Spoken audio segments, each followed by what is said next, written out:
হাই বন্ধুসকল নমস্কাৰ। আজি মই আপোনালোকক আসাম এইচাৰ গড ফাৰ্মলৈ স্বাগতম জনাইছোঁ। এয়া মোৰ ছাগলীবোৰ পথাৰলৈ ওলাই নি আছোঁ। ছাগলীবোৰ ওলাই আহি আছে, পথাৰলৈ গৈ আছে ছাগলীকেইটা। আপোনালোকে চাওক, এইকেইটা মোৰ ছাগলী। এইবোৰ হ'ল আপোনাৰ লোকেলো আছে, ক্ৰছো আছে। এইটো আছে গাভিনী, এইটো হ'ল মোৰ পাতা, এইটো হ'ল মোৰ বিটলৰ পাতা হয় দিয়ক। এইটো আপোনাৰ ক্ৰছ হয়। এইকেইটা ছাগলী চাইছে আপোনালোকে। এয়াই মোৰ আসাম এইচাৰ গড ফাৰ্মৰ ছাগলী। এইটো পাতাটো আছে ইয়াত, এইটো পাতা গছৰ পাত খাই আছে, বগৰী গছৰ পাত, গছৰ ওপৰৰ পৰা। এয়া চাইছে, এইটো এটা পাতা আৰু আছে এইটো এটা। এইটো হ'ল আপোনাৰ ক্ৰছ F2, এইটো F2 হয়, F2ৰ পাতা হয় এইটো। তাৰ বয়স বেছি দিন হোৱা নাই, এই 2-2.5 বছৰমান হৈছে। আৰু এইটো হ'ল F3, বিটলৰ ক্ৰছ হয় F3 এইটো। এই বগৰী গছৰ পাতটো খাই খুব ভাল পায়, আৰু ইও বহুত ভাল পায় গছৰ ওপৰৰ পৰা পাত খায়। গছৰ ওপৰৰ পৰা পাত খাই আছে। আবেলি সময় হ'লে মানে সিহঁতে নিজে যোনটো পাত পচন্দ হয় সেইটোকে খায়। তেওঁলোকে পচন্দ কৰি পেলাই খাব পাৰে। আপোনাৰ মই ফাৰ্মৰ পৰা এৰি আনিছোঁ 4টা বজাত, 6টালৈকে 2 ঘণ্টা বাহিৰত খুৱাম, বতৰটো ভাল। তাৰপিছতহে ঘৰলৈ নিম। গতিকে এই 1-2 ঘণ্টা সময় বাহিৰত অলপ ঘূৰা ফুৰা কৰি তেওঁলোকৰ নিজৰ মন মৰ্জিমতে যোনটো পাত পচন্দ হয় সেইটোকে খাব পাৰে। সেইকাৰণে বাহিৰলৈ লৈ আহোঁ। গতিকে পিছবেলা মানে যোনটো সময়, সেইটো সময়ত মানে তেওঁলোকে নিজৰ মেডিচিনটো বিচাৰি ওলায়। যাৰ যোনটো মেডিচিনৰ প্ৰয়োজন হয় তেওঁলোকৰ নিজৰ মেডিচিনটো বিচাৰি ওলাই পেলাই তেওঁলোকে নিজে খাব পাৰে। এইটো হ'ল বগৰী গছ, বগৰী গছৰ পাতবিলাক খাই আছে এতিয়া। জানো কিয় পচন্দ কৰিছে বগৰী গছৰ পাতটো আজি। তেওঁলোকে যোনটো পচন্দ কৰে সেইটোকে খায়। গতিকে অলপ সময় এৰি থ'লে তেওঁলোকৰ নিজৰ মৰ্জিমতে খাব পাৰে। কাটা ঘাঁহটো ফাৰ্মৰ ভিতৰত দিওঁ, গতিকে কেতিয়াবা 2-3 ঘণ্টাৰ কাৰণে এৰি দিওঁ, যাতে নিজৰ মৰ্জিমতে তেওঁলোকে গছৰ পাত ঘাঁহবিলাক খাব পাৰে। গতিকে আপোনালোকেও ছাগলী পোহক। ছাগলী পুহি পেলাই বেলেগ এটা মজা আছে। ছাগলী পুহিলে মজাটো নিশ্চয় পাব। গতিকে ছাগলী পোহাত বহুত এটা ভালো লাগে। ছাগলীবোৰ দৌৰি আহে দুপৰীয়া সময়ত, যেতিয়া গাটো গৰম হয়, ক'ৰবাৰ পৰা যদি কাম কৰি আহোঁ তেতিয়াহ'লে গাটো চেলেকি দিয়ে, সেইটোও ভাল লাগে। গতিকে আপোনালোকে ছাগলী পোহক, আৰু ভালকৈ পোহক, পুহিলে ভালকৈ পোহক।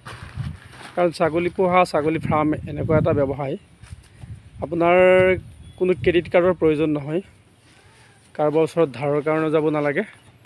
যদি আপোনাৰ টকাৰ প্ৰয়োজন হয়, যিকোনো সময়ত মাহৰ মূৰত 1টা বা 2টা ছাগলীমান বেচি দিলে আপোনাৰ খৰচাটো চলি যায়। গতিকে কাৰো ওচৰত ধাৰ কৰ্জা কৰিবলৈ যাব নালাগে। এনি টাইম আপোনালোকৰ সহায় হয়। গতিকে ছাগলী পোহক।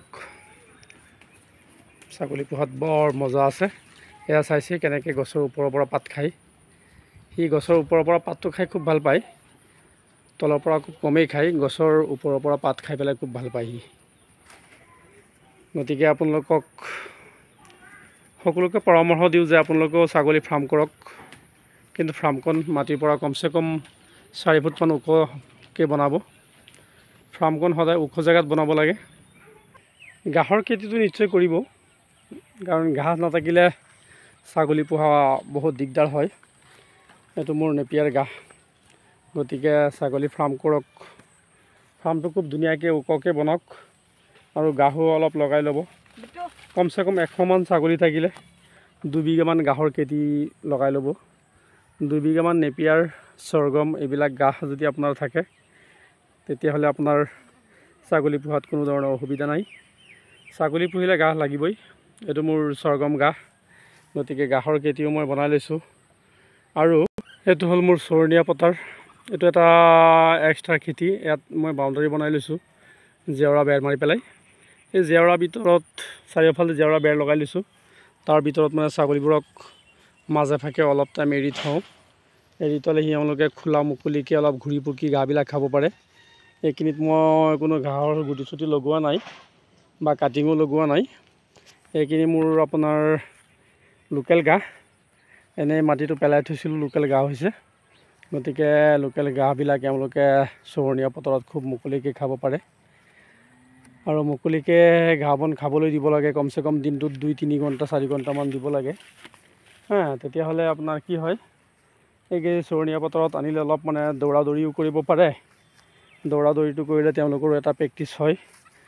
দৌৰা দৌৰিও কৰিব পাৰে আৰু আপোনাৰ খোলা মুকলিকৈ ঘাঁহবোৰ তেওঁলোকে নিজৰ মন পচন্দমতে ঘাঁহবোৰ বাছি বাছি খাব পাৰে। ফাৰ্মত ৰাখি পেলাই যিহেতু আমি কাটা ঘাঁহবিলাক খুৱাওঁ, কাটা ঘাঁহৰ সোৱাদটো বেলেগ আৰু তেওঁলোকে নিজে বাছি বাছি যোনটো খায় তাৰ সোৱাদটো বেলেগ। গতিকে আলহী ঘৰত গ'লে আপোনাৰ যেনেকৈ তেওঁলোকৰ মনমতে দিয়ে, নিজৰ মৰ্জিমতে বনাই খাব নোৱাৰে। ঠিক তেনেকৈ আমি ফাৰ্মৰ ভিতৰত যেনেকৈ ৰাখি পেলাই আপোনাৰ ঘাঁহবিলাক দিওঁ খাবৰ কাৰণে, সেইটো মানে সেই আলহী খোৱাৰ নিচিনা হয়। গতিকে আপোনালোকে পাৰে যদি মাজে সময়ত ছাগলীবোৰ বাহিৰলৈ ঘূৰা ফুৰা কৰিবলৈ দিব নিশ্চয়। বাহিৰলৈ ঘূৰিবলৈ দিলে কি হয়, তেওঁলোকৰ ইচ্ছাকৃতভাৱে ঘাঁহবোৰ খাব পাৰে। আৰু মানে কোনটো ঘাঁহত কি মেডিচিন আছে সেইটোতো আমি নাজানো, যিহেতু ছাগলীবোৰে গম পায়। তেওঁলোকৰ যেতিয়া যোনটো প্ৰয়োজন হয় সেই ঘাঁহটো তেওঁলোকে বিচাৰি ওলায় আৰু নিজৰ ইচ্ছামতে তেওঁলোকে সেই ঘাঁহটো খায়।